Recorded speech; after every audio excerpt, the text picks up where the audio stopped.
சொக்கநாதன் பெற்றெடுத்த பிள்ளையாராம்.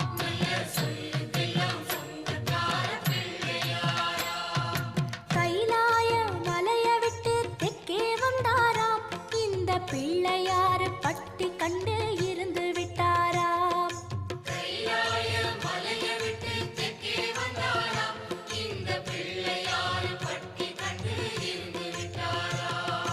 கணபதியார் வந்தாரம்மா, நம்ம உறவாக நின்னாரம்மா.